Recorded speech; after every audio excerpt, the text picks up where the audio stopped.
Okay, now that the eye veins are pretty much under control, we've got them on their own layer, we're going to separate the brightening aspects and the color aspects of the iris and the eye. So here what we're going to do is I'm going to tap my B for my brush tool. I'm going to switch colors and tap the Q key to go into quick mask mode and make sure I'm at 100%. So I'm going to get a brush here, not my lash brush, my catch light brush. I'm going to get a larger brush, 100%. So I'm going to basically select all of the whites, and I'm going way overboard, as you can see here. So all this is all about the whites of the eyes.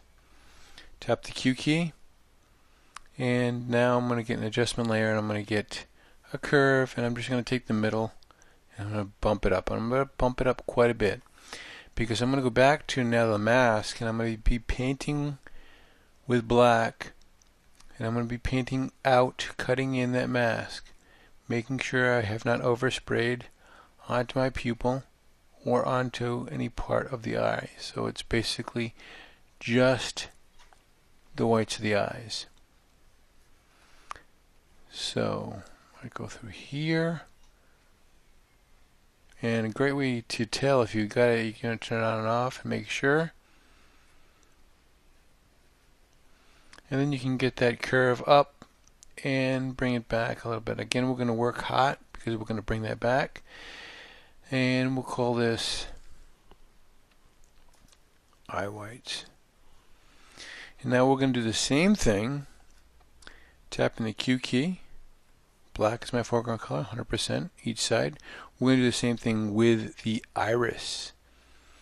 Okay, now we're just dealing with a color here, so we're going to not really pay attention to the pupil that much.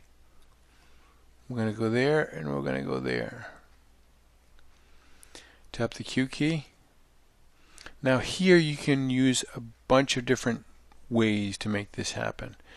A bunch of different adjustment layers are possible, but I've found that color balance works really well in this respect because I can look at start with the midtones, and if I want to add some green, I can add some green. I want to add some yellow, or maybe some yellow, maybe some red. The midtones, go to the shadows, get some more green in the shadows.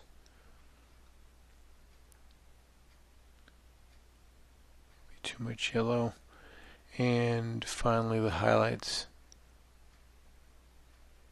So I get much more of a presence of green in her eyes with this color balance. And I can also click on that mask, and with black as my foreground color, I can make sure that I'm holding it back from the pupil. I don't have any spillover onto the eyelashes or anything like that.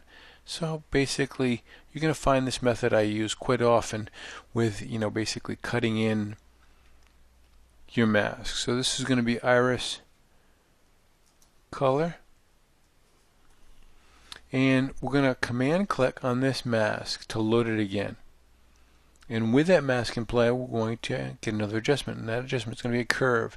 And that curve we're going to use to just brighten the eyes, brighten just the iris. We're going to call this iris bright. And now what we've done here is we've added color, and we've separated the whites from the color of the iris. But what we've done is we flattened out the eyes. So in this next lesson we're going to try to bring that shape back to the eyes to give it a little bit more dimension.